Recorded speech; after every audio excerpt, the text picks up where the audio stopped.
বিসমিল্লাহির রহমানির রহিম।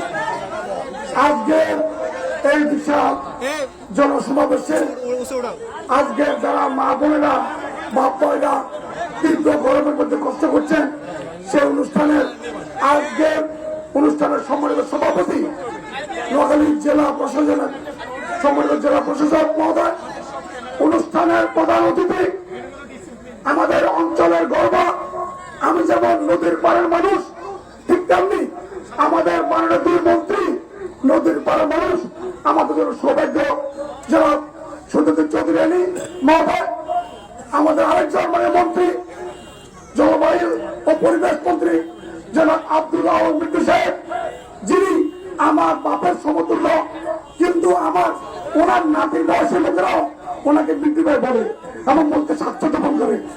এবং আমাদের এই অঞ্চলের আরো সরকারি সকল কর্মকর্তাবৃন্দ, রাজনৈতিক নেতৃবৃন্দ, আসসালামু আলাইকুম রহমতুল্লাহ। আজকে আমার বক্তব্য খুব সংক্ষিপ্ত। আজকে সরকার গঠনের পরে মাত্র 3 সপ্তাহ কম সময়ের মধ্যে আমাদের মাননীয় মন্ত্রী দুই মন্ত্রী নদীর পাড়ের মানুষের কষ্ট বুঝে বলেই ওনারা দৌড়ে আসছেন। আমি আপাতত এই সময় পর্যন্ত আল্লাহ তাআলার শুকরিয়া আদায় করি, আলহামদুলিল্লাহ ওনারা মেহরবানি করে আছে আমাদের নদীর পাড়ের মানুষকে রেডি করেছেন।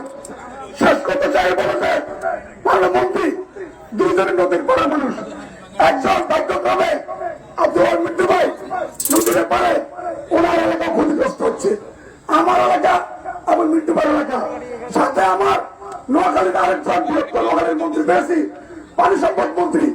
চাইলে বেগম খালেদা জিয়ার রেখে যাওয়া কাজটা ভেঙ্গে পড়া রেগুলেটরকে কত দ্রুত সময়ের মধ্যে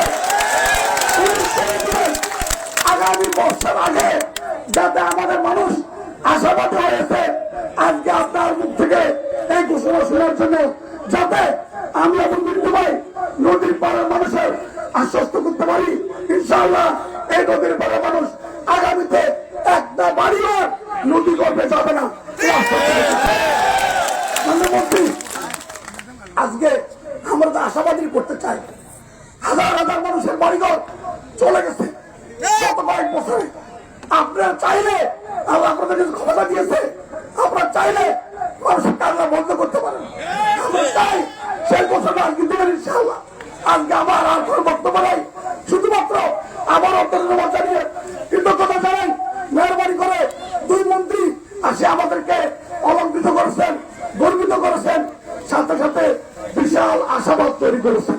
ইনশাআল্লাহ আমরা আগামী বর্ষার আগেই মানুষের বাংলা দেখতে চাই না। আমরা আজকে একটা আমাদেরকে আশার বাণী শুনিয়ে যাবেন, এই আশাবাদ রেখে আজকে আমার